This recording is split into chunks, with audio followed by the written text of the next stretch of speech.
Taylor Swift's Toronto era continues. The pop star will play her second show out of 6 at the Rogers Centre tonight. Her first was yesterday, of course, and tens of thousands of fans had their wildest dreams come true.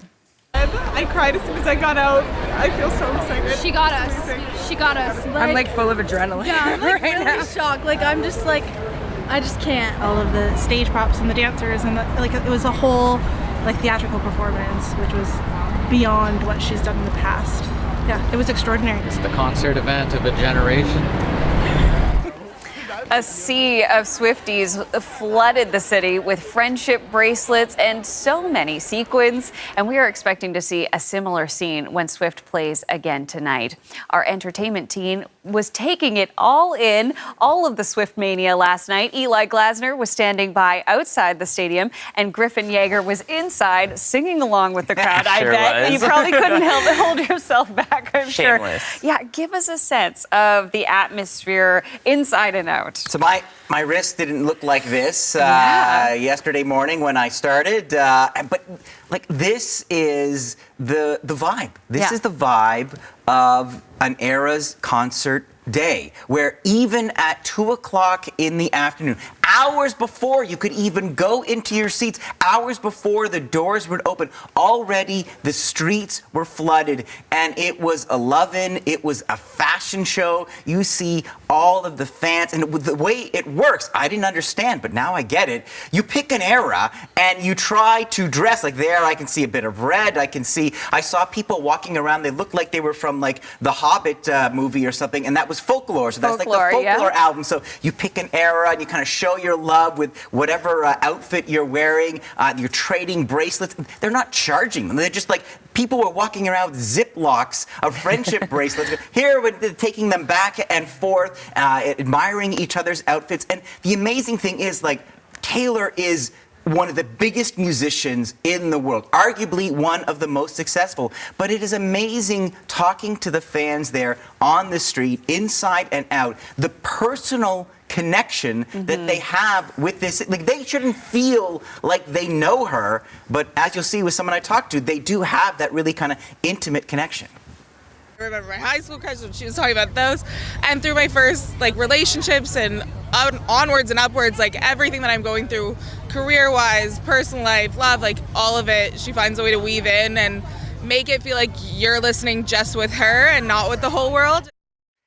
But that was just the vibe outside. You had the full-on experience. I sure did, and Quite that the energy. assignment, yeah. It was quite the assignment, and that energy translated from outside to inside the arena. It was electric. As a concert goer myself, it was unlike anything I'd ever experienced before. The bracelet trading, it was a sea of sparkles and Taylor outfits. It was truly something else. But I think what really struck me about this show was the love inside the arena, not just from the fans and amongst fans and friends and family, but with Taylor herself. She is able to make an arena of 50,000 people really feel like a basement show. It felt like a backyard set where she was interacting and showing her love for one another and shouting fans out and giving the 22 hat to a fan. It was something else. And you said the crowd was just belting it out, singing along from the opening get-go. Yeah, can you even hear her over top of that? Hardly.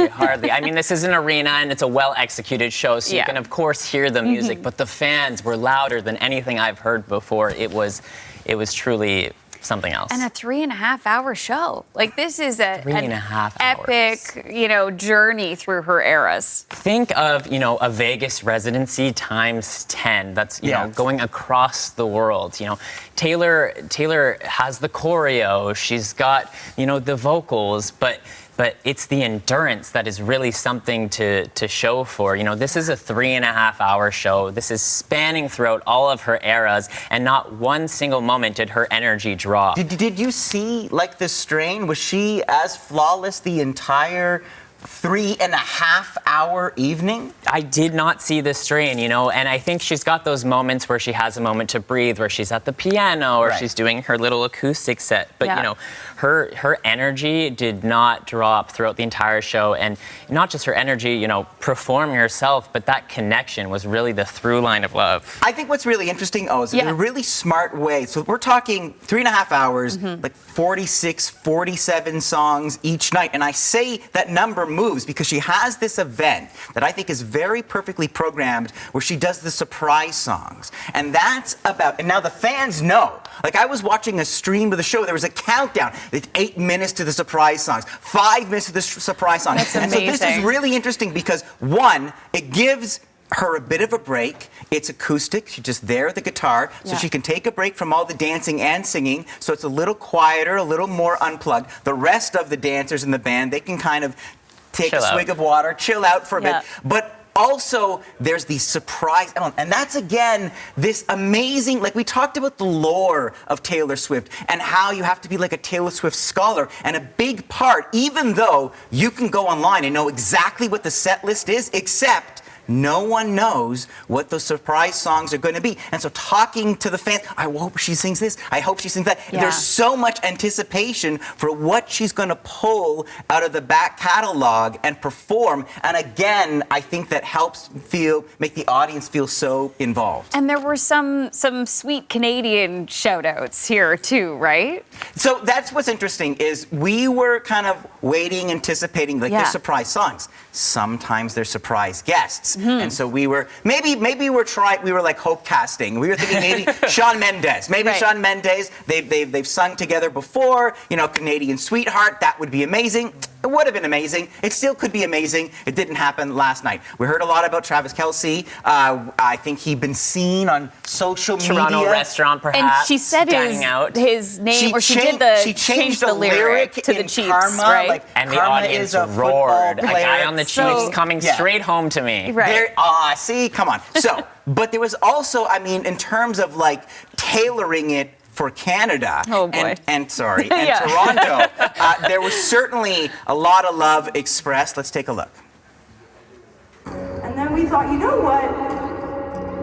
If we're going to bring the Eras Tour to a close, which we are in 9 shows, we're like, I was thinking, I really want to spend those last shows with the most generous, encouraging, welcoming, passionate, excitable fans.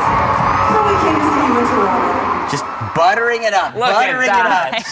Oh my goodness, could you not want more and more and more of that? And it's really those Canadian moments that were sprinkled throughout the show that made it feel so special and unique. We have seen this show time and time again. There's the concert film. It's all over our social feeds. Yeah. But walking into the arena, this was a Canadian show truly, and those moments were from top to bottom, from Taylor saying, "Toronto, we are so back," to dedicating her folklore era to Toronto, saying that this album belongs in a place like Canada, the whimsical foresty vibes. Because we have trees, exactly. Basically, but the audience roared. They were eating it up, and as was I.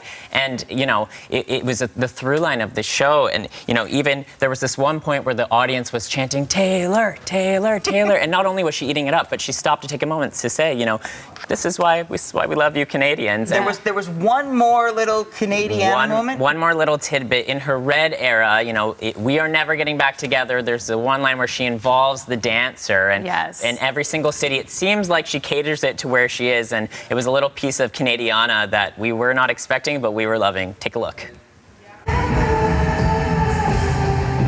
calls me up and he's like, "I still love you." I'm like, this is exhausting, we are never getting back together.